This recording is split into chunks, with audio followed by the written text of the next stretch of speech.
আন্তর্জাতিক আইন ভঙ্গ করে সীমান্তের নোম্যান্স ল্যান্ড থেকে 50 গজ এগিয়ে বাংলাদেশের অভ্যন্তরে ভারত একটি কাঁচা রাস্তা নির্মাণ করেছে। চাঁপাইনবাবগঞ্জের শিবগঞ্জের চৌকা সীমান্তে সেই রাস্তার পাশে কাঁটাতারের বেড়া নির্মাণকে কেন্দ্র করে বিজিবি ও বিএসএফ এর মধ্যে 2 দিন ধরে চলছে উত্তেজনা। এদিকে দফায় দফায় বিজিবির বাধা উপেক্ষা করে বেড়া নির্মাণের চেষ্টা চালিয়ে যাচ্ছে বিএসএফ। বুধবার সকালেও আবারও সীমান্ত আইন লঙ্ঘন করে ভারতীয় সীমান্তরক্ষী বাহিনী কাঁটাতারের বেড়া নির্মাণের চেষ্টা করলে বাধা দেয় বিজিবি। সীমান্তের এমন ঘটনায় ক্ষোভ জানিয়েছেন বাংলাদেশিরা। ভারতীয় সীমান্তরক্ষী বাহিনীর অবৈধ কর্মকাণ্ডকে প্রতিহত করতে বিজেপির সঙ্গে তারাও সীমান্ত এলাকায় অবস্থান করছেন। একইভাবে ভারতীয় নাগরিকদেরও বিএসএফ এর সঙ্গে অবস্থান নেয়ার খবর পাওয়া গেছে।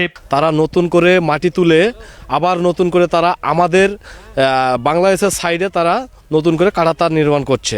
এটা আমাদের বিজিবি বাধা প্রদান করেছে, এই নিয়ে একটা উত্তেজনা। বর্তমানে পরিস্থিতি শান্ত থাকলেও উভয় বাহিনী সতর্ক অবস্থানে রয়েছে বলে জানান 59 বিজিবি ব্যাটালিয়নের অধিনায়ক লেফটেন্যান্ট কর্নেল গোলাম কিবরিয়া। ইন্ডিয়ার ভিতরে 100 গজ ভিতরে তারা কাঁটাতার করার জন্য পূর্ব প্রস্তুতি কিছু কাজ শুরু করেছিল এবং আমরা বাধা দিয়েছি। আমরা চাচ্ছি অফিসিয়ালি কমান্ডেন্ট লেভেলে কথা বলবো, ফ্ল্যাগ মিটিং এর মাধ্যমে আমরা বিষয়টি সমাধান করছি। সোম মঙ্গলবার এ নিয়ে 2 দফা পতাকা বৈঠক অনুষ্ঠিত হলেও কোনো সিদ্ধান্তে আসতে পারেনি দুই দেশের সীমান্তরক্ষী বাহিনী।